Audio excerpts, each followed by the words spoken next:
નમસ્કાર મિત્રો, fit four લાઈફમાં તમારું સ્વાગત છે। શું તમને પણ હવે એવું લાગે છે કે તમારા પગ પહેલા જેટલા મજબૂત રહ્યા નથી? થોડો સમય ઊભા રહો તો પગમાં થાક અને નબળાઈ અનુભવાય છે। સીડીઓ ચડતી વખતે પગ સાથ નહીં આપે એવી ચિંતા થવા લાગી છે। ક્યારેક મનમાં એવો સવાલ પણ ઉઠે છે કે આ નબળાઈ આમ જ વધતી રહેશે તો આવનારા વર્ષોમાં હું મારા પગ પર આત્મવિશ્વાસથી ઊભો રહી શકીશ કે નહીં? જો તમને પણ આવી સમસ્યાઓ અનુભવાય છે તો આ વિડિયો તમારા માટે ખૂબ જ ઉપયોગી બની શકે છે। કારણ કે આજે આપણે પગની મજબૂતી, ચાલવાની ક્ષમતા અને રોજિંદા જીવનમાં પગને સ્વસ્થ રાખવા માટેની કેટલીક મહત્વપૂર્ણ બાબતો વિશે જાણીશું। ઘણી વખત આપણે પગમાં થતી નબળાઈ અથવા ઝડપથી લાગતા થાકને સામાન્ય માનીને અવગણી દઈએ છીએ, પરંતુ શરીર આપણને આપતા આવા સંકેતો પર સમયસર ધ્યાન આપવું જરૂરી છે। આથી આ વિડિયો અંત સુધી જરૂરથી જોજો, કારણ કે અહીં આપવામાં આવતી જાણકારી તમને તમારા પગની તંદુરસ્તી જાળવવા અને ભવિષ્યમાં વધુ સક્રિય તથા આત્મનિર્ભર રહેવા માટે યોગ્ય પગલાં લેવામાં મદદ કરી શકે છે। જી હા મિત્રો, ભલે પછી તમારી ઉંમર 60 વર્ષ હોય કે 90 વર્ષ હોય, જો તમે તમારા શરીરને દરરોજ જરૂરી પોષક તત્વો આપવાનું શરૂ કરી દો છો, જે પોષક તત્વોની વાત હું આગળ કરું છું, તો તમારા પગની અંદર તે તાકાત ફરીથી જોવા મળી શકે છે, જે તાકાતને તમે વર્ષો પહેલા અનુભવી હતી। આ વિટામિન્સ ફક્ત માંસપેશીઓને જ મજબૂત નથી બનાવતા, પરંતુ તમારા લોહીની નસોમાં નવા જીવ આપે છે, શરીરમાં લોહીનું પરિભ્રમણ સુધારે છે, થાક લાગવો, ઝટકા આવવા અને હલનચલન કરતા બેલેન્સ ન રહેવાની તકલીફને દૂર કરવામાં મદદ કરે છે। અને હા, સૌથી છેલ્લે વિટામિનને ભૂલમાં પણ નજરઅંદાજ ન કરતા। ઘણી મોટી ઉંમરના લોકો તે વિટામિનને સામાન્ય સમજે છે, પરંતુ તે જ વસ્તુ ગુપ્ત હથિયારની જેમ સાબિત થઈ શકે છે। તો ચાલો આપણા પગને ફરીથી મજબૂત બનાવવાની આ યાત્રાને શરૂ કરીએ। 90 વર્ષની ઉંમરમાં પણ હળવા, મજબૂત અને આત્મનિર્ભર પગોની સાથે શું તમે જાણો છો?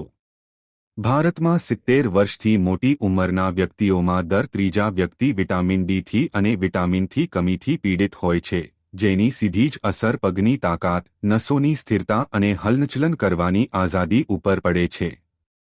અને આ જ આઝાદી આપણે ક્યારેક બાળકોની આંગળી પકડીને બાળકોને ચાલતા શીખવાડતા હતા, અને હવે પોતાના જ માટે અઘરું લાગે છે। શું તમને પણ હવે એવો અનુભવ થાય છે કે હવે તમારા પગમાં પહેલા જેવી તાકાત નથી? શું તમે પણ દર 2 મિનિટે બેસવાનું વિચારવા લાગો છો? અને જો તમારો જવાબ હા હોય, તો આ વિડિયો તમારા માટે એક નવી શરૂઆત થઈ શકે છે। કારણ કે આજના વિડિયોમાં આપણે ખાસ તે મહત્વના 6 પોષક તત્વો વિશે વાત કરીશું કે જે ફક્ત પોષણ જ નહીં, પરંતુ તમારી ચાલવાની તાકાત, તમારું આત્મસન્માન અને સ્વતંત્રતાને ફરી પાછું લાવી શકે છે। અને હા, આ કોઈ મોંઘી દવાઓ નથી, આ નાની વસ્તુઓ છે જે તમારી ભોજનની થાળીમાં બદલાવ લાવીને 90 વર્ષની ઉંમરે તે મજબૂતી આપી શકે છે, જે મજબૂતી તમારે જીવન જીવવા માટે જ હોતી હતી અને ફક્ત જીવતું રહેવા માટે જ નહીં। તો સૌથી પ્રથમ વિટામિન આવે છે વિટામિન ડી, હાડકાઓનું રક્ષણ। શું તમને ક્યારે લાગ્યા વગર પડવાનો ડર અનુભવ્યો છે? અથવા તો પગમાં અચાનકથી નબળાઈ, થાક લાગવો અથવા તો રાતના પગ દુખવા? અને જો તમારો જવાબ હા હોય, તો આ ફક્ત ઉંમરની અસર નથી, આ તમારા શરીરમાં વિટામિન ડીની કમીનું લક્ષણ હોઈ શકે છે। વિટામિન ડી શા માટે મોટી ઉંમરના વ્યક્તિઓ માટે જરૂરી હોય છે? વિટામિન ડી કોઈ સામાન્ય વિટામિન નથી, આ હાડકાઓની મજબૂતાઈ, માંસપેશીઓની તાકાત માટે અને સંતુલનની ઓળખાણ છે। વૃદ્ધાવસ્થામાં જ્યારે આપણા હાડકાઓ જરૂરી માત્રામાં કેલ્શિયમ ગ્રહણ નથી કરી શકતા, એ સમયે વિટામિન ડી તેને મજબૂતાઈ આપવાનું કાર્ય કરે છે।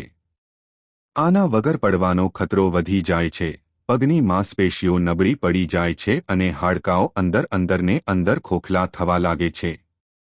સત્ય વાત તો એ છે કે 70 વર્ષની ઉંમર પછી દર 2 માંથી 1 વ્યક્તિને વિટામિન ડીની કમી હોય છે, અને મહત્વની વાત તો એ છે કે મોટા ભાગના લોકોને આ વસ્તુની ખબર પણ નથી હોતી, કારણ કે તે લોકો ફક્ત એટલું જ વિચારતા હોય છે કે આ વસ્તુ ઉંમરના કારણે થાય છે।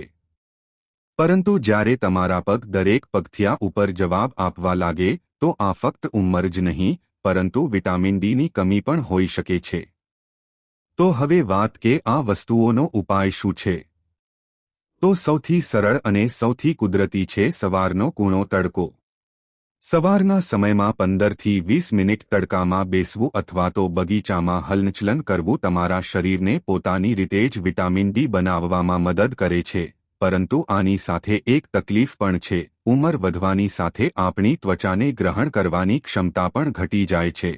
એવી પરિસ્થિતિમાં તડકામાંથી વિટામિન ડી બનાવવાનું એટલું સરળ નથી રહેતું અને એવા સમયે શરીરને જરૂરી હોય એક સુરક્ષિત ઘરેલું ઉપચારની. અને ઘરેલું ઉપચારમાં આવે છે કોડ લીવર ઓઇલ અથવા તો દેશી ઘી. 1 ચમચી કોડ લીવર ઓઇલ અથવા તો દેશી ગાયનું ઘી દરરોજ લેવાથી શરીરને તે વિટામિન ડી મળે છે જે બજારની ગોળી નથી પરંતુ કુદરતી રીતે મળે છે. આપણા વડીલો પહેલા કહેતા હતા, સવારના કૂણા તડકામાં બેસો અને જરૂરી માત્રામાં ઘીનું સેવન કરો, તમે તમારા હાડકાથી હેરાન નહીં થા. અને આજકાલના સમયમાં વિજ્ઞાન પણ એ જ વસ્તુ કહે છે. જો તમારા પગ થાકેલા લાગતા હોય અથવા તો તમે પડવાથી બીવા લાગ્યા છો તો આજથી જ વિટામિન ડીના કુદરતી સોર્સને તમારા જીવનમાં સામેલ કરો. કારણ કે મજબૂત પગ એ મજબૂત આત્મનિર્ભરતાનું મૂળ છે. વિટામિન નંબર 2 વિટામિન એટલે કે નસોની તાકાત. શું ક્યારે તમને એવું લાગ્યું છે કે તમારા પગ ભારે થઈ ગયા છે? જેમ કે તમે ચાલી તો રહ્યા છો પરંતુ ચાલતા ચાલતા તમને પગ ભારે લાગે છે. થોડુંક જ ચાલવાથી તમારા પગ થાકી જવા લાગ્યા છે. વધુ ચાલ્યા વગર પણ ઘણી વખત તમારી પિંડીઓમાં હળવી ધ્રુજારી આવે છે. શું રાતના સૂવાના સમયે પગ શૂન્ય થઈ ગયા હોય તેવું લાગે છે? અને જો આવું હોય તો આ તમારા શરીરને વિટામિનની કમી હોઈ શકે છે. વિટામિન શું કાર્ય કરે છે? તો મિત્રો, વિટામિન સ્વસ્થ રક્ત કોશિકાઓ અને ચેતા કાર્ય જાળવવામાં મહત્વપૂર્ણ ભૂમિકા ભજવે છે. આ આપણા નસોનું સંચાર તંત્ર સંભાળે છે. આપણા શરીરની નસો જે મગજથી સંદેશ લે છે, પગ સુધી જતી હોય છે અને તેનું ઈંધણ હોય છે આ બધા જ વિટામિન્સ. જ્યારે આપણા શરીરમાં આ વિટામિન્સની કમી થાય છે ત્યારે પગમાં ધ્રુજારી આવવી, પગમાં થાક લાગવો અને હલનચલન કરતા શરીરનું સંતુલન બગાડવું ક્યારેક ઓચિંતાનું પડી જવાનું કારણ પણ બની શકે છે. હવે વાત કરીએ મોટી ઉંમરના વ્યક્તિઓમાં વિટામિનની કમી કેમ સામાન્ય છે. કારણ કે ઉંમર વધવાની સાથે આપણું પાચનતંત્ર નબળું પડે છે.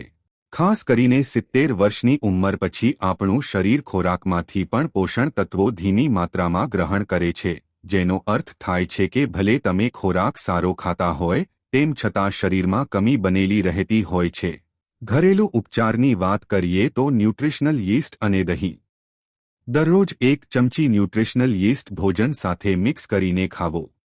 આ એક શાકાહારી સ્ત્રોત છે અને સરળતાથી પાચન પણ થાય છે. દહીં અને દૂધ જેવા ખોરાક પણ વિટામિન માટે ઘણા મદદગાર છે. ધ્યાન રાખજો, વિટામિનની કમી ફક્ત થાક જ નથી લગાડતી, આ તમારા આત્મવિશ્વાસને પણ નબળો પાડી શકે છે. એટલે જો તમારા પગ ક્યારેક ઓચિંતાના શૂન્ય થઈ જતા હોય અથવા તો તમને લાગતું હોય કે હવે પહેલા જેવી વાત નથી રહી, તો વિટામિનનું સેવન કરવાનું આજથી જ તમારા જીવનમાં શામેલ કરી દો. વિટામિન નંબર 3 વિટામિન સી, જે ખાસ સાંધામાં ચીકણાપણ માટે હોય છે. શું તમને ગોઠણના ભાગમાં જકડ મહેસૂસ થાય છે? શું ઉઠતા બેસતા બીક લાગે છે, જેમ કે સાંધામાં કાટ લાગી ગયો હોય? શું તમારા સાંધામાંથી કટકટ જેવો અવાજ આવવા લાગ્યો છે? અને જો આવો અવાજ આવવા લાગ્યો હોય તો સમજવાનું કે તમારા શરીરમાં કેલ્શિયમ અને વિટામિન સીની કમી હોઈ શકે છે. વિટામિન સીનું મુખ્ય કાર્ય શું છે? આ ફક્ત શરદી ઉધરસથી બચાવતું નથી, પરંતુ આપણા સાંધાઓને રિપેર કરવા માટે, માંસપેશીઓની ફરીથી રચના કરવા માટે અને કોલેજન નામના પદાર્થના નિર્માણ માટે મદદરૂપ છે. કોલેજન જ એ વસ્તુ છે જે સાંધાઓ અને સ્નાયુઓને લચીલાપણો અને મજબૂતી આપી શકે છે. પરંતુ જ્યારે ઉંમર વધી જાય ત્યારે આ તૂટવા લાગે છે અને આપણો અનુભવી શકીએ છીએ ગોઠણમાં દુખાવો, સાંધાની કઠોરતા અને ચાલવામાં ભારે લાગવું. હવે વાત કરીએ મોટી ઉંમરના લોકોમાં આવું કેમ થાય. મોટી ઉંમરના વ્યક્તિનું શરીર પોતાની રીતે કોલેજન બનાવવાનું ઓછું કરે છે અને જો શરીરને પૂરી માત્રામાં વિટામિન સી ન મળે તો રિપેર થવાની પ્રોસેસ ધીમી પડી જાય છે અને શરીરમાં જકડાવ આવવા લાગે છે. તો હવે શું કરવું?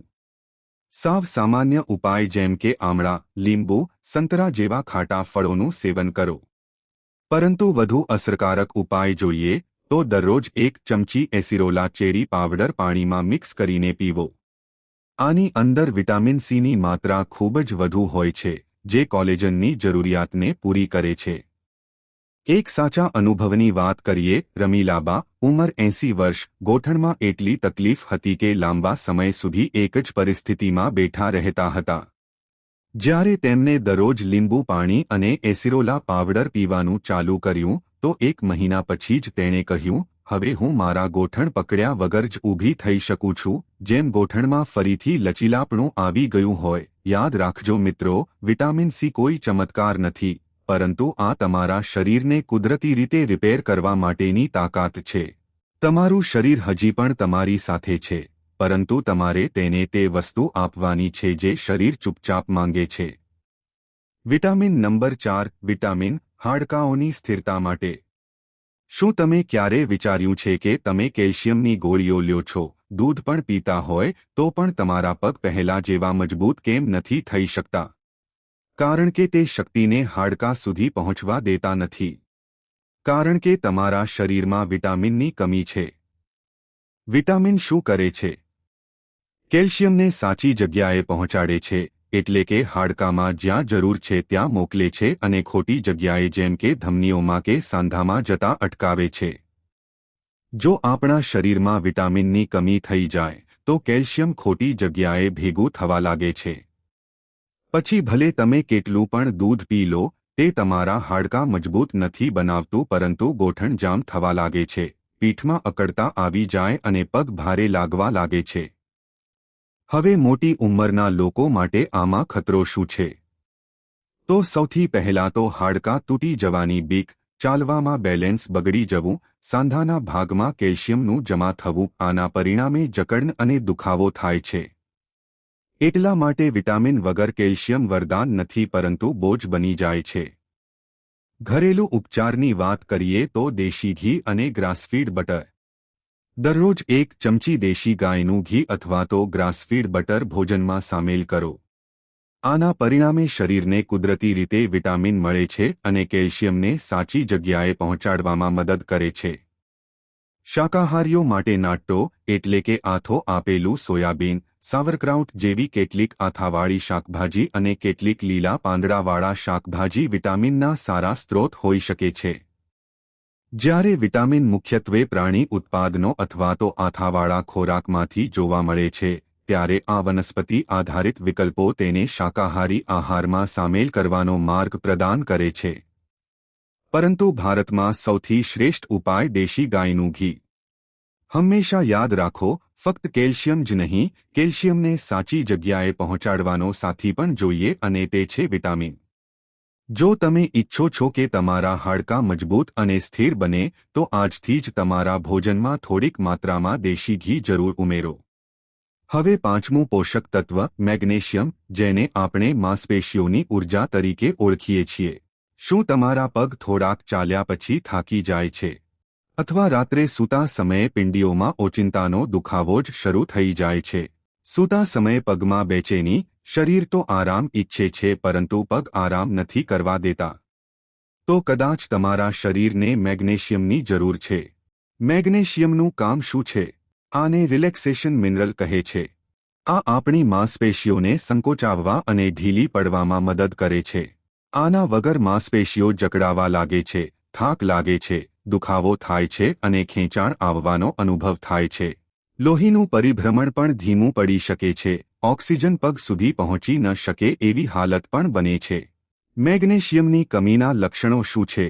પગમાં ભારે લાગવું, પગથિયા ચડતી વખતે થાકનો અનુભવ, થોડુંક ચાલ્યા પછી લાંબો આરામ જોઈએ અને રાત્રે પણ પિંડીઓમાં દુખાવો. અને આપણે આ બધું ઉંમરના લક્ષણ સમજી લઈએ છીએ, જ્યારે કે તે વસ્તુ મેગ્નેશિયમની કમી હોઈ શકે છે. ઘરેલું ઉપચાર. કોળાના બીજ. દરરોજ 1 ચમચી હળવા શેકેલા કોળાના બીજ ખા. તે સિવાય પાલક, બદામ, ચણા અને આખા અનાજ મેગ્નેશિયમના સારા સ્ત્રોત છે. આ વસ્તુ શું અસર દેખાડે છે?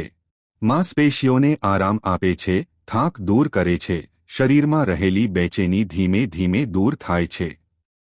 મહત્વની વાત, શરીર આરામ પામે છે ત્યારે જ જ્યારે પગમાં શાંતિ હોય, અને પગમાં શાંતિ ત્યારે હોય છે જ્યારે પગને પૂરતું પોષણ અને બ્લડ સર્ક્યુલેશન મળે. અને આ બધું મેગ્નેશિયમથી જ શક્ય બને છે.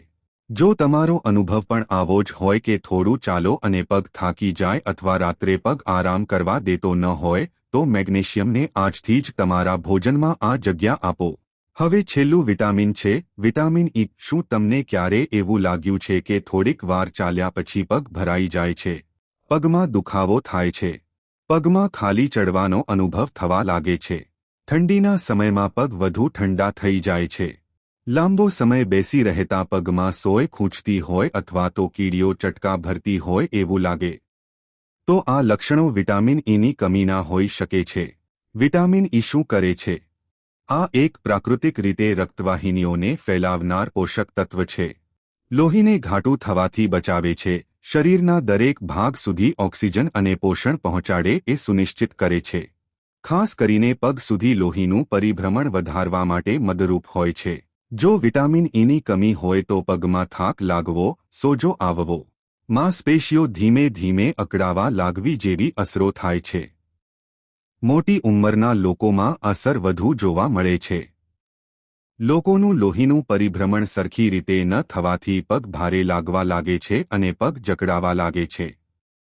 થોડું ચાલ્યા પછી જલ્દીથી થાકી જવું, ઠંડીની ઋતુમાં પગમાં ખાલી વધુ ચડી જવી અને તમને એવો અનુભવ થાય કે આ વસ્તુ ફક્ત ઉંમરના હિસાબે થાય છે, પરંતુ તમારા શરીરમાં વિટામિન ઈની થોડી કમી તમારા હરવાફરવાની આઝાદીને રોકતી હોય છે. ઘરેલું ઉપાય, મોટી ઉંમરના વ્યક્તિ માટે વિટામિન ઈ વનસ્પતિ તેલ, બદામ, બીજ, લીલા શાકભાજી અને ફોર્ટિફાઈડ અનાજમાંથી મળી શકે છે. સારા સ્ત્રોતના કેટલાક ઉદાહરણ: સૂર્યમુખી તેલ, બદામ, મગફળી અને પાલક. એ નોંધવું પણ મહત્વપૂર્ણ છે કે ફળોના રસોમાં અને કેટલાક ખોરાકમાં વિટામિન ઈ સામેલ થઈ શકે છે. આ પોષક તત્વો શરીરની નસોને ફરીથી ઊર્જા અને ગરમાવો આપે છે અને પગનું હલનચલન ફરીથી વ્યવસ્થિત થવા લાગે છે. નમ્ર અપીલ છે, લોહીનો પ્રવાહ જ્યારે રોકાય છે તો ફક્ત આપણી માંસપેશીઓ જ નથી થાકતી, પરંતુ આપણો આત્મવિશ્વાસ પણ તૂટવા લાગે છે. વિટામિન ઈ એ શરીરનો સાચો સહારો છે, જે તમારા પગ સુધી ઊર્જા, ગરમી અને ફરીથી હલનચલન કરવા માટે પોષણ આપે છે. હવે નિષ્કર્ષની વાત કરીએ. જ્યારે આપણે આ વિડિયોની યાત્રાના અંત સુધી પહોંચ્યા છીએ, તો ચાલો ફરીથી એક વખત યાદ કરી લઈએ. પગની મજબૂતાઈ ફક્ત ચાલવા માટે જ નથી હોતી, પરંતુ સન્માન, આત્મનિર્ભરતા અને સારી રીતે જીવન જીવવા માટે જરૂરી હોય છે. તમારા દરેક ડગલા ધીમા હોય કે ઝડપી, તમારી જીવનની વાર્તાનો એક ભાગ છે અને હવે સમય આવી ગયો છે તમારા ડગલાને સ્થિર, મજબૂત અને સંતુલિત બનાવવાનો. આજના વિડિયોમાં આપણે શું શીખ્યા? વિટામિન ડી, તમારા હાડકાં અને માંસપેશીઓનું રક્ષક. વિટામિન, લોહીની નસોનો સહારો અને પગમાં ઊર્જાનો સંચાર. વિટામિન સી, સાંધાઓને રિપેર કરે છે, સોજાઓને ઘટાડે છે. વિટામિન, કેલ્શિયમને સાચી દિશામાં મોકલનાર માર્ગદર્શક. મેગ્નેશિયમ, થાકી ગયેલી માંસપેશીઓને આરામ આપતો શાંતિદૂત. વિટામિન ઈ, લોહીનું ધ્યાન રાખનાર અને પગને હળવા તથા મજબૂત બનાવનાર. અને આ બધી જ વસ્તુઓનો અર્થ એવો થાય છે કે જીવનને ચાલવા દેવા માટે શરીરને પોષણ આપવું પડે છે. આ બધી જ વસ્તુની સરળ શરૂઆત કેવી રીતે કરવી? દરરોજ સવારે 1 ચમચી દેશી ગાયનું ઘી અથવા તો માખણ અને 1 ચમચી કોળાના બીજ, 2 ખજૂર અથવા તો પલાળેલી બદામ, જો ડાયાબિટીસ હોય તો ખજૂર નહીં ખાવા, અને સવારના કૂણા તડકામાં બેસીને 1 ગ્લાસ ગરમ પાણી પીવું અને ફક્ત હસવું. અને હા, આ દરરોજની રીતમાં કોઈ ફેરફાર નહીં કરવો, ફક્ત નિયમિતતાથી કરશો તો ચમત્કાર જોવા મળશે. વાર્તા કોઈ પણ હોય, પરંતુ જ્યારે પગ મજબૂત હોય તો મોટી ઉંમરના વ્યક્તિ પણ નાની ઉંમરના વ્યક્તિ કરતાં સારું જીવન જીવી શકે છે. જો 90 વર્ષની ઉંમરે પણ તમારા પગની અંદર હલનચલન છે, તો એનો અર્થ એ થાય છે કે તમારામાં હજી જીવન બાકી છે. દરરોજ સવારે જ્યારે તમે 1 ચમચી પોષણ લ્યો છો, ત્યારે તમે કહેતા હોવ છો, હું હજુ પણ ચાલવા માંગુ છું, મારા માટે અને મારા પરિવાર માટે. તો મિત્રો, આજનો વિડિયો અહીં પૂર્ણ કરીએ છીએ. માહિતી તમારા દિલને સ્પર્શી હોય તો આ વિડિયોને એક લાઇક જરૂર કરજો, કારણ કે તમારી એક લાઇક અમને વધુ મહેનત કરવાની પ્રેરણા આપે છે. આ માહિતીને તમારા સુધી સીમિત ન રાખતા અત્યારે જ તમારા મિત્રો અને પરિવાર સાથે શેર કરો. તમારો એક શેર કોઈ માણસને મુસીબતથી બચાવી શકે છે અને તેમના આશીર્વાદ તમને મળશે. આવા જ બીજા સ્વાસ્થ્યપ્રદ અને અસલી નુસ્ખા મેળવવા માટે અમારી ચેનલને હમણાં જ સબસ્ક્રાઇબ કરો અને બેલ આઇકન દબાવવાનું ભૂલતા નહીં, જેથી કોઈ પણ મહત્વની જાણકારી મિસ ન થાય. તમે કયા શહેરથી આ વિડિયો જોઈ રહ્યા છો તે નીચે કમેન્ટમાં જરૂર જણાવજો. મળીએ એક નવા સ્વાસ્થ્યપ્રદ વિડિયો સાથે. ત્યાં સુધી હસતા રહો, મુસ્કુરાતા રહો અને રોજ કંઈક નવું શીખતા રહો, જેથી તમે રહી શકો હંમેશા સ્વસ્થ. ધન્યવાદ.